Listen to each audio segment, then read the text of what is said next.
रात अचानक ही पिताजी की तबीयत बिगड़ गई। आहट पाते ही उनका नालायक बेटा उनके सामने आ गया। माँ ड्राइवर बुलाने की बात कह रही थी, पर उसने सोचा अब इतनी रात को इतना जल्दी ड्राइवर कहाँ आ पाएगा। ये कहते हुए उसने सहज जिद और अपने मजबूत कंधों के सहारे बाबूजी को कार में बिठाया और तेजी से हॉस्पिटल की ओर कार भगाई। बाबूजी दर्द से कराहने के साथ ही उसे डांट भी रहे थे। धीरे चला नालायक, एक काम जो इससे ठीक से हो जाए। नालायक बोला, आप ज्यादा बातें ना करें बाबूजी, बस तेज सांसें लेते रहिए, हम हॉस्पिटल पहुँचने वाले हैं। अस्पताल पहुँचकर उन्हें डॉक्टरों की निगरानी में सौंपकर वो बाहर टहलने लगा। बचपन से आज तक अपने लिए वो नालायक ही सुनते आया था। उसने भी कहीं न कहीं अपने मन में यह स्वीकार कर लिया था कि उसका नाम ही शायद नालायक ही है। तभी तो स्कूल के समय से ही घर के लगभग सब लोग कहते थे कि नालायक फिर से फेल हो गया। नालायक को अपने यहाँ कोई चपरासी भी न रखे, कोई बेवकूफ ही इस नालायक को अपनी बेटी देगा। शादी होने के बाद भी वक्त बेवक्त सब कहते रहते हैं कि इस बेचारी के भाग्य फूटे थे जो इस नालायक के पल्ले पड़ गए। हाँ, बस एक माँ ही है जिसने उसके असल नाम को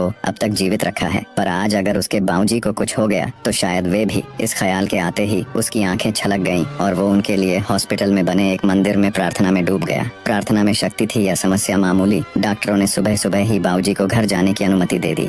घर लौटकर उनके कमरे में छोड़ते हुए बाबूजी एक बार फिर चीखे, छोड़ नालायक, तुझे तो लगा होगा कि बूढ़ा अब लौटेगा ही नहीं। उदास वो उस कमरे से निकला तो माँ से अब रहा नहीं गया। इतना सब तो करता है, बावजूद इसके आपके लिए वो नालायक ही है। विवेक और विशाल दोनों अभी तक सोए हुए हैं, उन्हें तो अंदाजा तक नहीं है कि रात को क्या हुआ होगा। बहुओं ने भी शायद उन्हें बताना उचित नहीं समझा होगा। यह बिना आवाज दिए आ गया और किसी को भी परेशान नहीं किया। भगवान न करे कल को कुछ अनहोनी हो जाती तो। और आप हैं कि उसे शर्मिंदा करने और डांटने का एक भी मौका नहीं छोड़ते। कहते कहते माँ रोने लगी थी। तभी बाबूजी बोले, गीता, तुम भी मेरी भावना नहीं समझ पाई, मेरे शब्द ही पकड़े ना। क्या तुझे भी यही लगता है कि इतना सब के होने बाद भी इसे बेटा कह के नहीं बुला पाने का, गले से नहीं लगा पाने का दुख तो मुझे नहीं है? क्या मेरा दिल पत्थर का है? हाँ गीता, सच कहूँ दुख तो मुझे भी होता ही है, पर उससे भी अधिक डर लगता है कि कहीं ये भी उनकी ही तरह लायक ना बन जाए। इसलिए मैं इसे इसकी पूर्णतः का एहसास इसे अपने जीते जी तो कभी नहीं होने दूंगा। माँ चौंक गई। ये क्या कह रहे हैं आप? हाँ गीता, यही सच है। अब तुम चाहो तो इसे मेरा स्वार्थी कह लो। कहते हुए अपनी नजरें नीची करके भावुक होकर अपने हाथ माँ की तरफ जोड़ दिए और माँ ने झट से अपनी हथेलियों में भर लिया।